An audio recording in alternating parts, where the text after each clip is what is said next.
We are given a very good question here, and it's a question of integration of WBGI 2025. सो इस question में हमें दिया है कि integral of 0 to 1.5 x square d x is equal to, और ये जो है ये GIF फंक्शन है, ग्रेटेस्ट इंटीजर फंक्शन.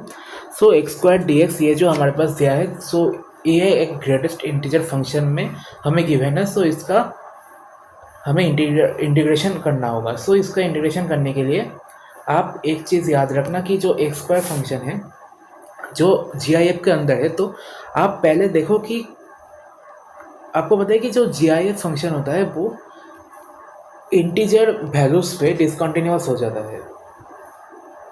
मतलब आप देखो कि एक्स स्क्वायर जो है, एक्स स्क्वायर को हमें लाना पड़ेगा इंटीजर.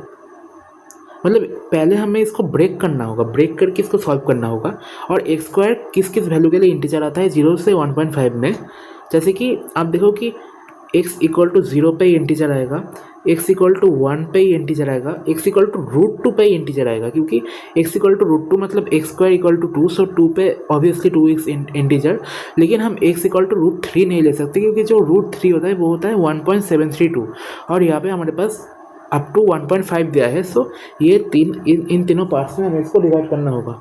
सो पहला पार्ट होगा इंटीग्रल 0 से 1 तक, दूसरा पार्ट होगा इंटीग्रल 1 से √2 तक, और तीसरा पार्ट होगा √2 से 1.5 तक.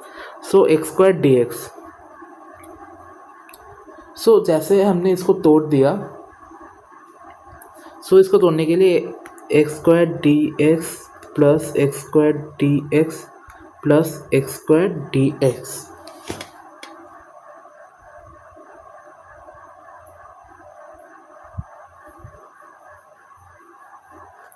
अब आप देखो एक चीज़ कि 0 से 1 के बीच अगर हम एक्स स्क्वायर का वैल्यू पुट भी करते हैं ना, तो ये हमेशा 0 ही आना है.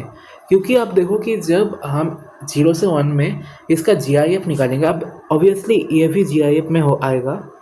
हमने ब्रेक किया लेकिन इसके बाद भी ये GIF में आएगा, प्लस ये बाहर होगा. सो हाँ, ये हमने लिख लिया. लेकिन अब देखो कि 0 से 1 के बीच आप कोई भी वैल्यू पुट करते हो, 0.1, 0.2, 0.3, 0.4, 0.99999, हर किसी वैल्यूज़ को यहाँ पे 0 में ही आना है. अगर हम इसका GIF लेंगे तो इसको हम डायरेक्टली यहाँ से 0 पुट कर देंगे.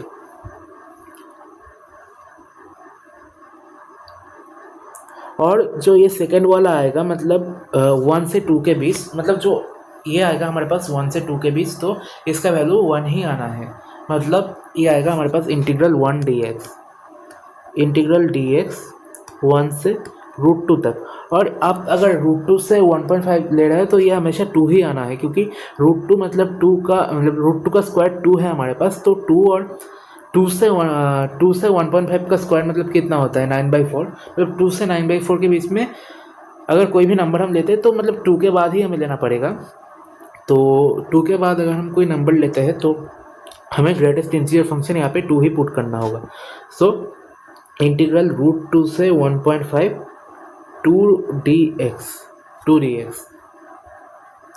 और इसको तो अगर हम फर्दर सॉल्व कर ही सकते हैं, तो इसको अगर हम फर्दर सॉल्व करते हैं तो x आता है यहाँ पे हमारे पास 1 से √2 प्लस यहाँ पे हमारे पास आता है 2x, यहाँ पे आता है √2 से 1.5. सो इसका जो सॉल्यूशन फाइनली आएगा वो आएगा हमारे पास i = 2 - √2. जो ऑप्शन नंबर बी होगा वो हो जाएगा हमारे पास करेक्ट ऑप्शन.